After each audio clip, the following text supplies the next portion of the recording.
going on, everybody? Welcome back to the channel. I've had a lot of comments or email messages like, hey, my AC blows poor. And I don't know if you follow Ford Boss Me. I recommend that you subscribe to his channel. He is a master Ford technician. Great content, great guy. What's up, Rich?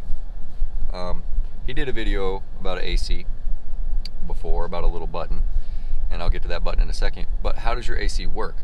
Well, it pumps freon through the system, and it goes over an evap core, which is located back here. That evap core gets cold, and then it pulls the air over the top of it and essentially gives you cold air, sends it back out, goes through the condenser and sends it out into the atmosphere. It's taking heat away. So what if you have poor airflow?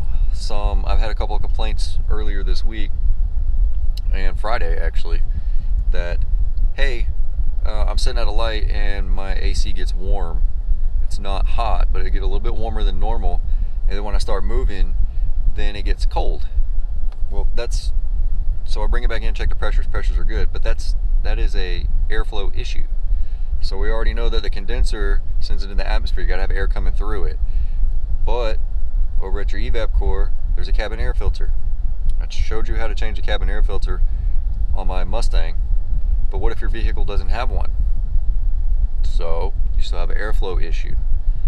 So if you're idling somewhere, like Ford Boss said, a lot of his guys have construction and they have that real thick pollen like dandelions. Here in North Carolina, it's like yellow pollen. So if you don't have a cabin air filter, whether you're driving down the road or you're sitting idle, you should use the recirculation button, which is this one right here.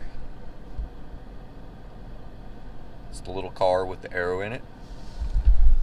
And what that does is it closes a door over the fresh air inlet, and it keeps the fresh air from coming in, and it's recirculating the air in the car, going over the evaporator core, and it's already cold, so it might feel a little colder.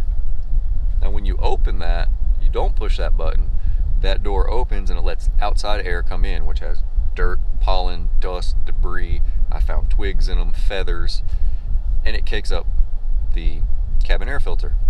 But like I said, what if you don't have a cabin air filter? Well, it's sitting right on top of the evaporator core. And I'll show you what one of those looks like that I pulled out of a F350, and what it looks like when there's no cabin air filter and they run it on fresh air all the time. They didn't know about the recirculation, and I'll show that to you right now.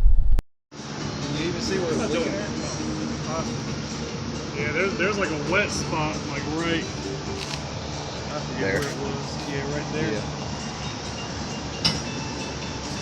That thing is caked up. It's got dirt, dust, grime, and that thing gets cold, so it freezes, and then it gets wet and it sweats. That's what that water is dripping underneath your car.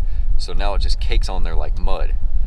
It's not fun to take those things out. You got to take the dash out to get to it, and then you got to take the whole box out, separate it from the box. It's not fun. So basically, use the recirculation button and change your cabin air filter. Son of a bitch! I just got a text message. Anyway, like, comment, share, subscribe. Thank you for tuning in.